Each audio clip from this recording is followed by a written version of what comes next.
What's up, everyone? Welcome to my channel, Collecting is Fun, where I show you that collecting is fun. In this video, I finally get a chance to talk about Mr. Terrific, Michael Curtis Holt, Mr. Terrific, because the original Mr. Terrific was actually a guy named Terry Sloan, and he passed away.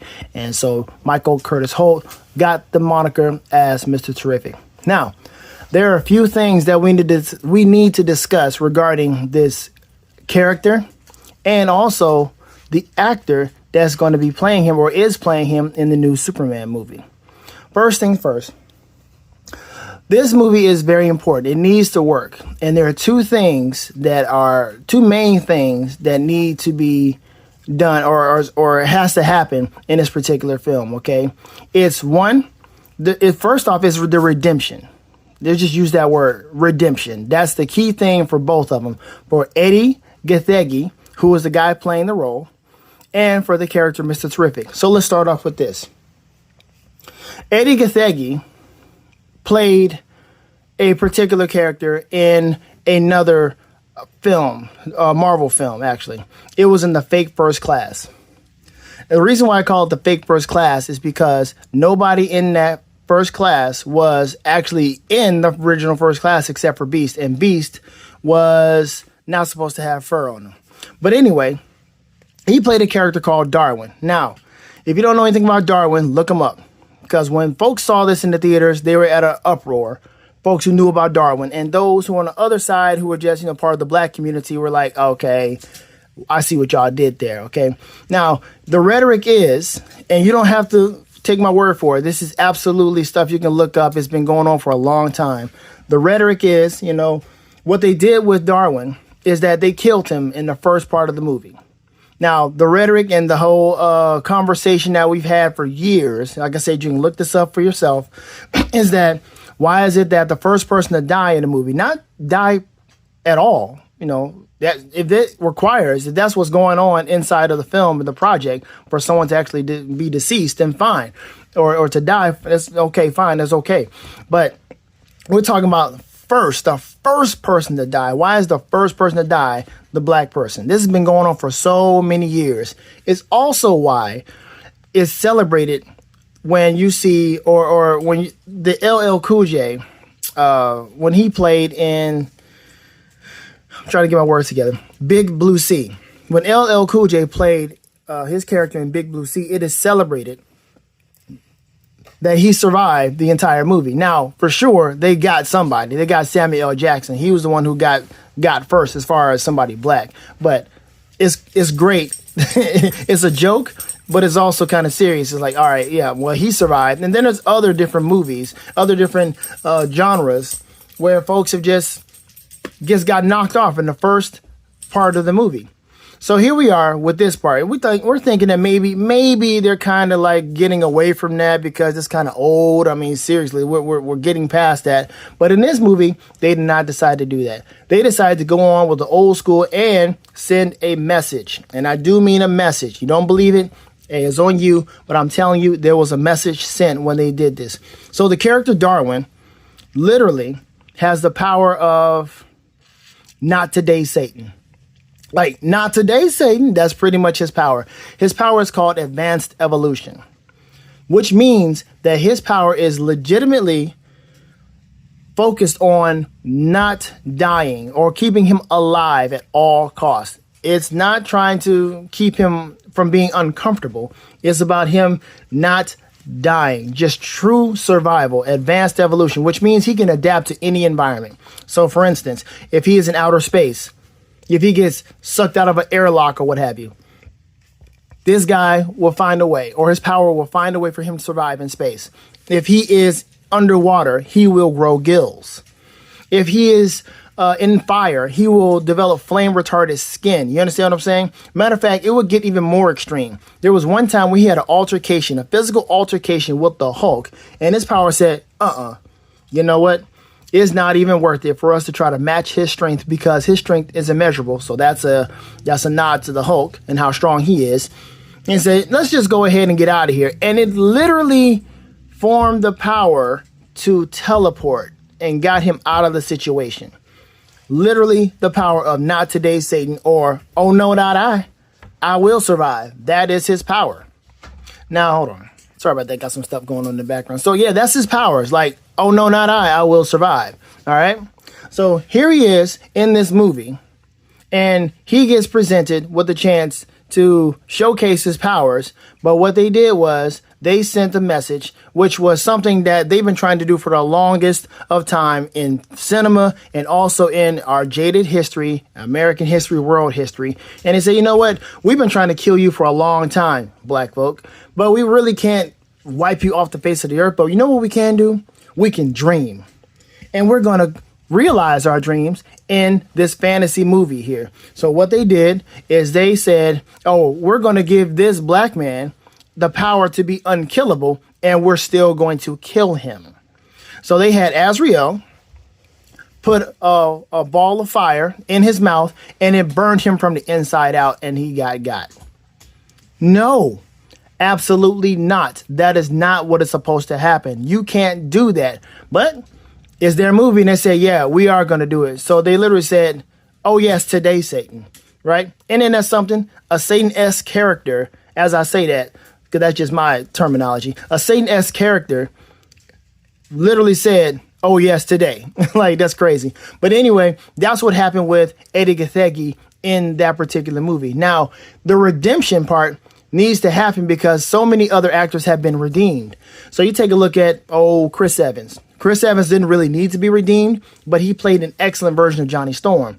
Now, of course, the second movie didn't work out too well, so yeah, you kind of want to give him a better chance. But then the guy was also in the movie Push. It wasn't comic book, but it was superpower related. He was also in the DC movie The Losers, right? And then he became goated by being Captain America, and then had a chance to be Johnny Storm again in the latest Deadpool movie, which was pretty cool. Then let's take a look at Josh Brolin. Josh Brolin became, he was Jonah Hex in a DC movie. He got redeemed to be who? None other than Thanos,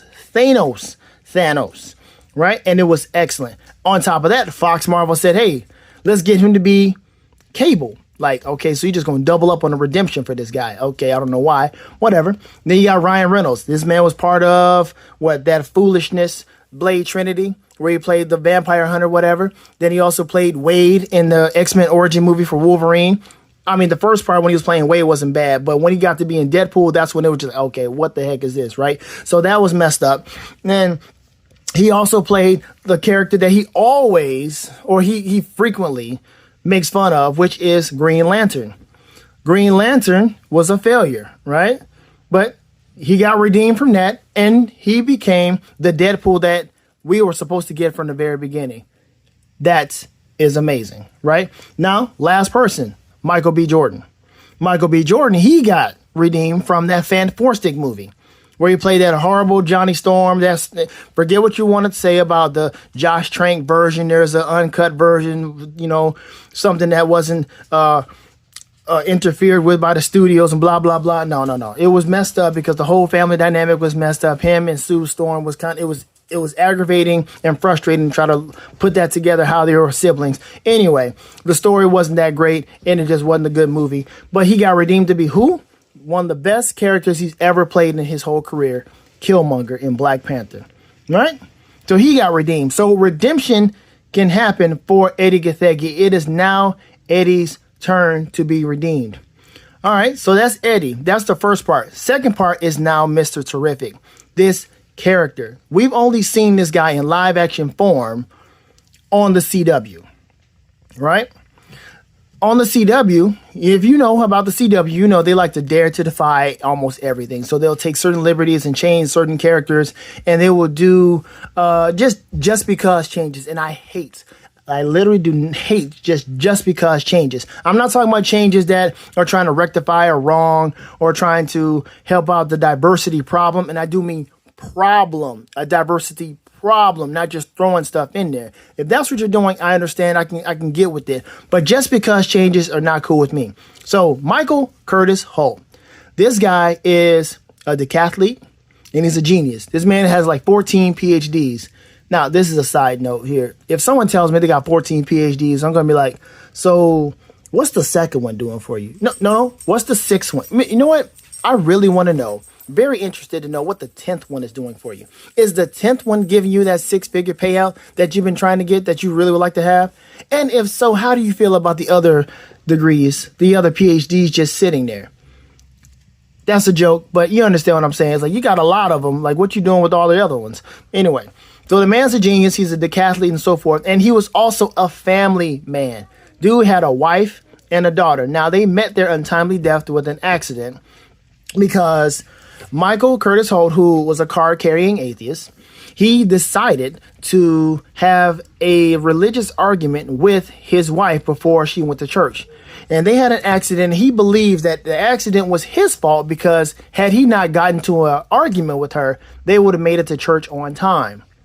Now, he became Mr. Terrific, and throughout his time of being Mr. Terrific, he has been met with various different characters to showcase another side and to challenge his disbelief because he doesn't believe in souls. He's been approached by the Spectre, which also let him see the deceased Terry Sloan. And every time Terry Sloan sees him, he's always giving him props, saying, "I'm so glad that you're the new Mr. Terrific."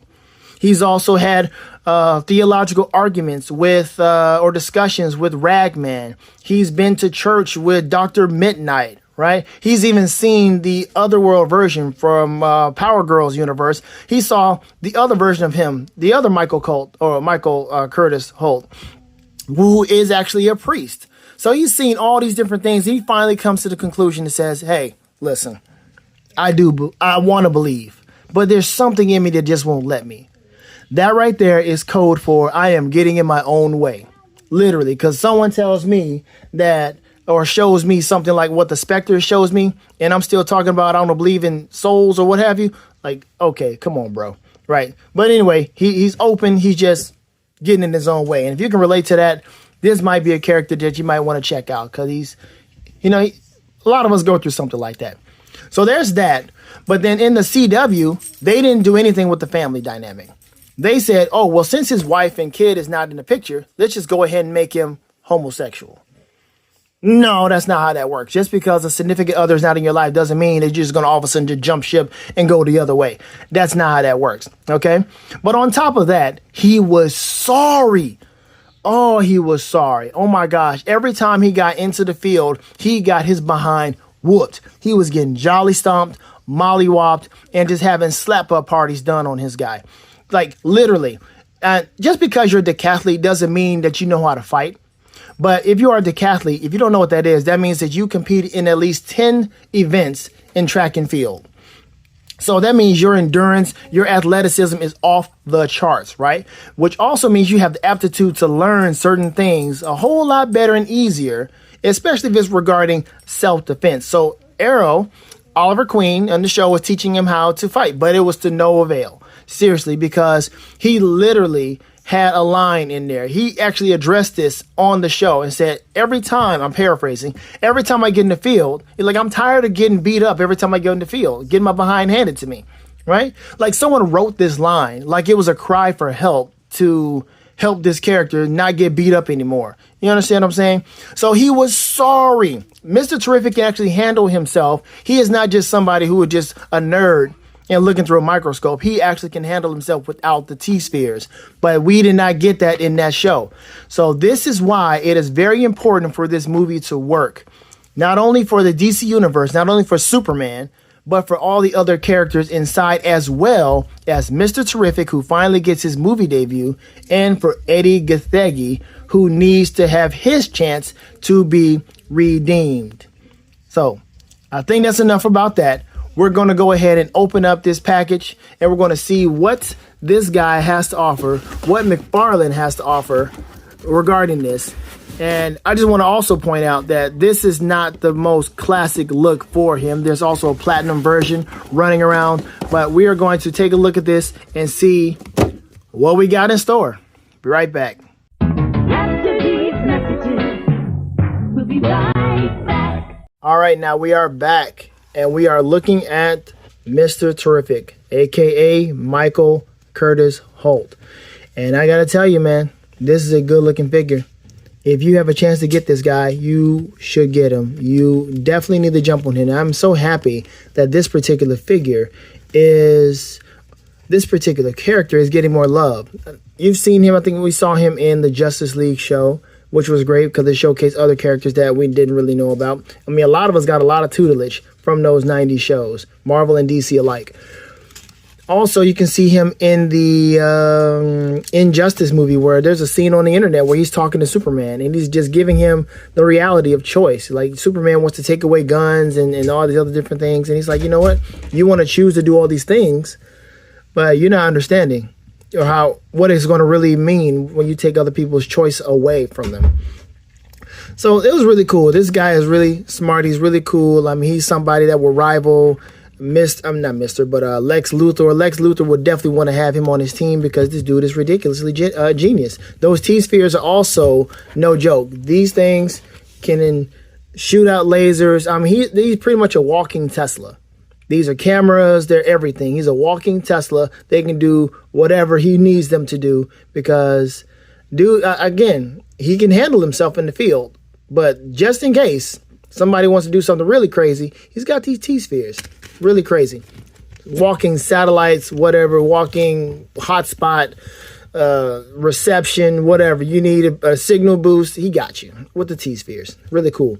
Now, again, like I said, this is not the classic look. The platinum version that is running around or somewhere, I don't know. If I find that platinum version, I'm definitely going to just scoop them up because this platinum version has the black nanite mask. This is supposed to be a black nanite mask. All right. And we'll get to the face plates as well. But that's what the platinum version has. It has a black one. And it also has a different color scheme regarding his legs. But as far as his face is concerned, that is a good looking face. McFarlane is stepping it up in the figure department, in the design department, and also with the soft goods. We'll get to this jacket in a minute. So this is a good looking face. The hair is nice and natural. Nice and cool. That's a good thing right there. I like that. And we'll go ahead and take the jacket off so we can see what his arms are working with. But here we go with the legs. Hold up. My bad. The legs on the platinum are different, as I mentioned. But let's take a look at, I mean, you know the articulation. Do we really need to go through the articulation? You know McFarlane's articulation. It's 22 points of articulation, and we know exactly what to get from this guy. Now, this is a weird situation here. I hate to do this, but we're going to focus on this dude's derriere. Why? It looks like they went too far with this. I've never seen this on any character where this is so far out on. This is just my copy. It may not be yours, but mine has this. His left butt cheek is out way more. It's like he's got the left butt cheek, which is flatter than the right one. Like, how do you do that? How do you work one butt cheek more than the other? And then this thing right here is absolutely annoying. Why is that there? That's a QC issue right there. I've never seen that before.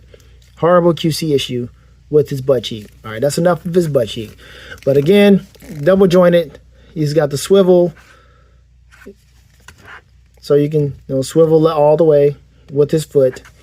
All right, you know that already. Got the nice long legs. These 7-inch figures here. The swivel. Let me see. The bottom of his foot is white. He's got the nice contrast, the white and the black. The waist is cool. The diaper, man, it's just, you can't do anything else with this diaper. You can't do nothing with that butt cheek just being out like that. All right, but that's cool. All right, let's go ahead and take off this jacket and see. Man, why you fall, bro? Let's see how easy it is to take off this jacket. So let's do this on camera. How are we gonna do this? Just take it off from the sleeve. Come on, work it out. Okay, here we go. There we go. Now here's a missed opportunity for this figure. Before we go any further. Oh, there it is. There it is. Okay. See, I didn't know that. Okay, cool.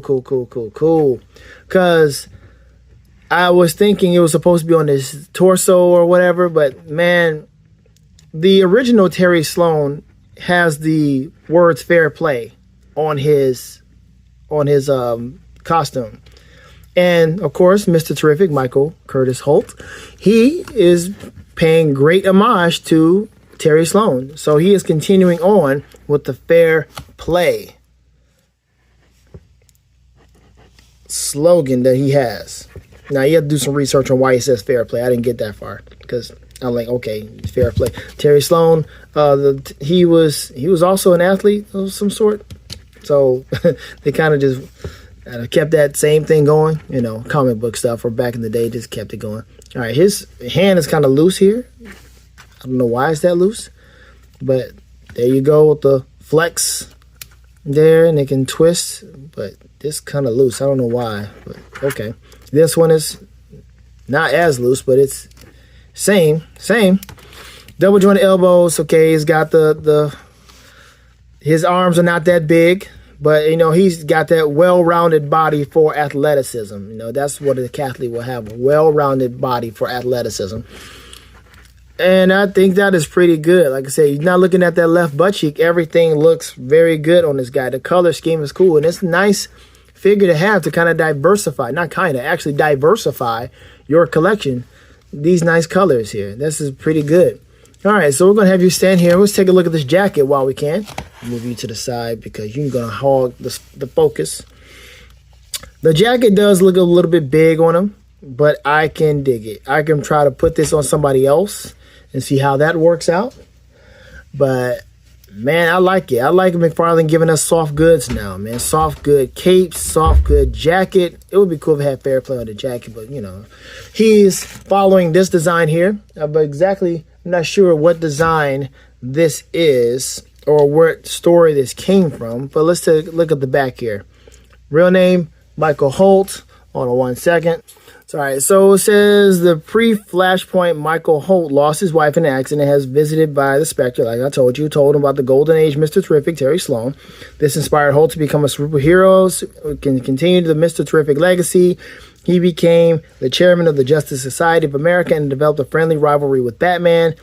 In an ironic twist, the post-Flashpoint Michael Holt was captured by Earth's two Mr. Terrific, what the heck? Terry Sloan when he was stranded in that reality. Interesting. But there you go. But this is a cool look. I mean, let's say it doesn't really match all the way because you see he's got the red on his feet. He doesn't have red on his boot. He's got red on his waist, but he doesn't have red on his wrist. See that? He doesn't have red on his he has red on his collar, but not right there on his shirt or arm line or what have you. Either way, still a good look, but I really am going to be looking for that platinum. All right, so we're going to have him stand here, and then we're going to take a look at these other hands. He got a hand that holds the T-sphere, so that's cool. I like that, for him to be able to hold it just in there. Now, I mean, they could have just made it to where you can just pour it in there, but I mean, why not just have a T-sphere inside? All right. Then, of course, you got this here. This looks like a boomerang T-sphere or what have you. You can wrap this around his arm or hand or what have you.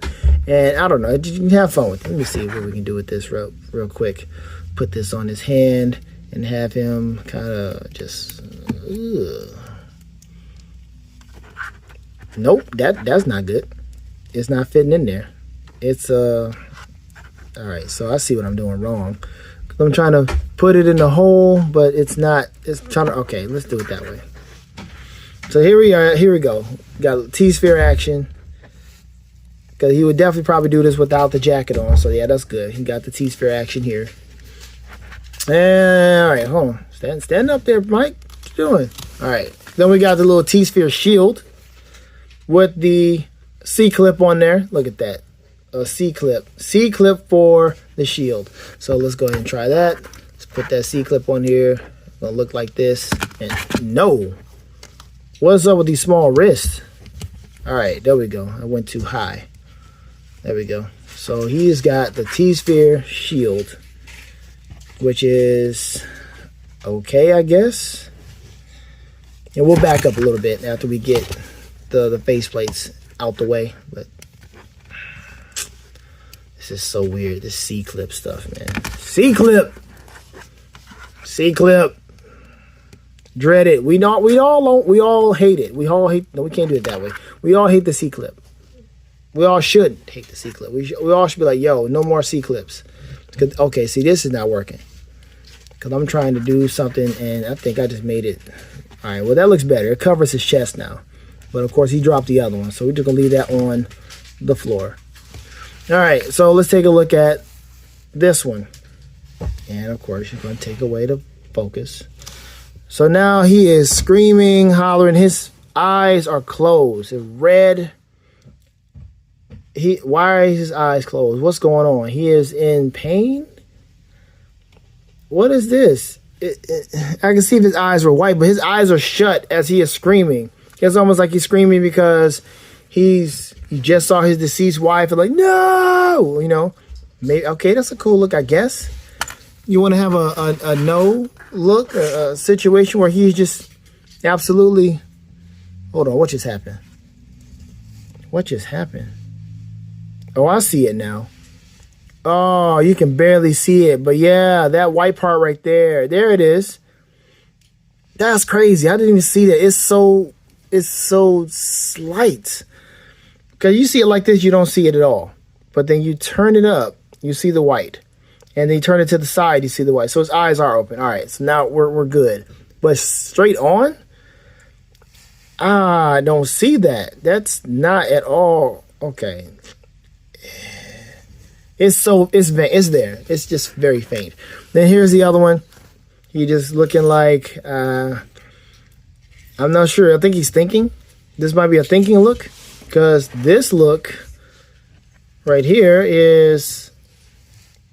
I don't know what to say about that. He's thinking. And this one, he just kind of like waiting. They just want to give him the teeth. I don't know. They could have done something different with this. I mean, because it looks like they just gave him just a face with teeth showing. Let's show some teeth. And there you go. All right, let's go ahead and put a face mask on him. See if that teeth... Nope, I knew it, man. That C-clip, bro. I can't take it, man. It's the C-clip. All right, let's take this off and put the other one on just because it's here. And let's give Michael Curtis Holt the full effect here, the full treatment. Because this is our first time having him in McFarlane form. I don't have the other version, so this is going to be a thing to come. And also, by the way, you do know he is going to be doing the movie figures too. So he's going to be doing a Superman figure, Hawk Girl, all that stuff. And he's going to be doing the Eddie Gathegi version, which, of course, I'm going to have to get him because of all this talk I've just gave about this guy. I got to get him in figure form as well. Okay? Full support of this man getting redeemed and the character. Also, you know, that Superman suit is going to have to be done right. It's going to have to be done better. By the time the end of this movie hits, we need to see a glimpse of a new suit. Or before, or excuse me, when we see him in the next project, no matter what project it is, we need to see that suit look way better than what it is right now. No cosplay, nothing. Guy Gardner looks like he's getting too old for this, so he needs to have something different. I think Hawk Girl might be the only one that looks really good, and him, of course. But that Superman suit needs to change. So we're gonna have, and it would be kind of funny if McFarlane actually makes this figure for Superman, David Cornsweet, and does a better job than the actual character in the movie. That would be history. If that happens, go ahead and get two of them, because that's history in the making right there. For McFarlane to do a Superman figure that's better than the actual movie version, what? That's wild. Because that junk is baggies all get out, and he got to do better with that. So let's see. Is that what we're doing? Okay, we got to check out the faceplates, right? So let's see how easy it is. Really easy. Woo, sir. What is this? What is that? Should we do a close-up on that? That is so grotesque and ugly. I'm not doing a close-up on that. But, oh my gosh.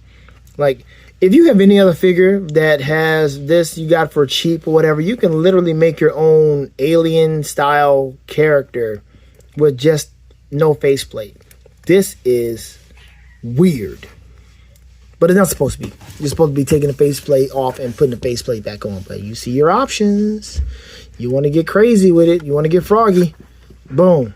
There he is. I'm thinking like Really? So they put the fireball in your mouth, and your power means that you can't be killed, and they killed you in the movie? Wow, that reminds me of that movie where that role they offered to Denzel Washington. You know that role. That role where, I'm going to say the name of the project. You can look at the interview that Denzel Washington had, is there. But I'm going to say the name. He's like, that movie they titled The Nigga They Couldn't Kill.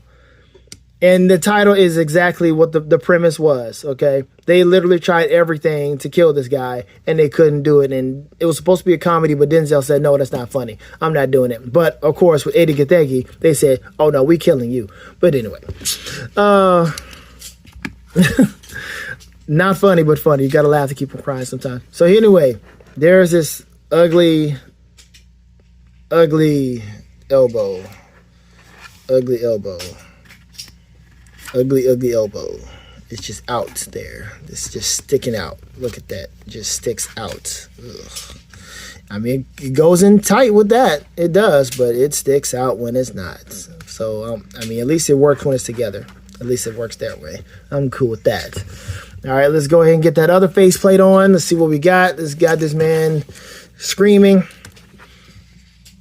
You can kind of, you don't see the eyes, man. There it is. So he's like, kind of doing that whole, let's see if we can do a whole knee.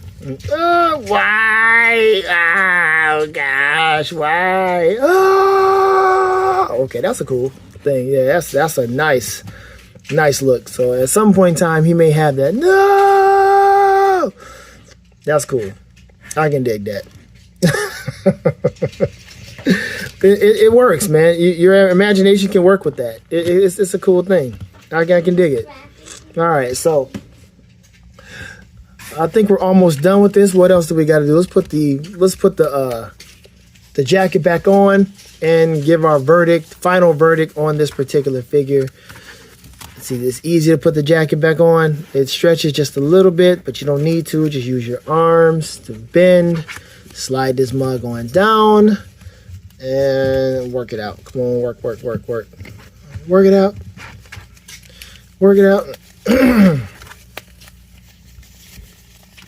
Booyah. So, yes. So he can stand next to Jon Stewart. He can stand next to, as far as black characters in the DC world are concerned, he can stand next to Cyborg, Ray Fisher Cyborg, or that other McFarlane Cyborg they got, and it'll work out. I'm looking at his leg. Like, he doesn't have a thigh or boot cut swivel, but I'm trying to get it to look different. All right, it's just the way his feet were. All right, there we go. Move his thigh up a little bit. Can we help? Try to get the lines. I'm trying to get the lines in line. Trying to get the lines in line with his feet as well. All right, let's not end with you screaming at the people. Let's not end with you screaming. But let's end with this right here as a positive note. Like, I am Mr. Terrific. I am here. Glad to be here. And I want you to support my movie. All right, so yeah, overall, this is a good figure. Really cool. I'm glad McFarlane is doing this. He is stepping his game up. We've been asking for him to do so, and he is. So you got to give him credit. He is. Again, there are two different versions, Platinum and this one. I will be looking for the Platinum so I got the more classic look. And yes, I will get the Eddie Gathegi version. So we might have three. Might have three of Michael Curtis Holt. And of course, in my universe, this dude can fight. Right? So I got to do my favorite knife. Look, there you go. Dude can fight. He is not getting mollywopped, jolly stomped, and having slap-up parties. He is not getting two-pieced out anytime soon, because this man, he's got too much going for him. All right? So I think that's the end of the video. I appreciate you watching. Just let me know what you think about this figure. Let me know what you think about the character. There's something I missed. Let's educate each other on these different things. And let's just have fun with this, man. Let's just have fun with this figure. And I have another one that's coming. I'm excited about reviewing that one. It's just give you a little glimpse of it. This guy right here. Yep, you know it. You may not know it, but I'm going to have fun with this guy. All right, so again, let's just talk about it. Let's have fun. Talking about this stuff, man. This is it's a great thing to have. A great time to be alive, to have these different figures. And I appreciate you watching. Thank you so much. Have fun collecting, because collecting is fun. Thank you.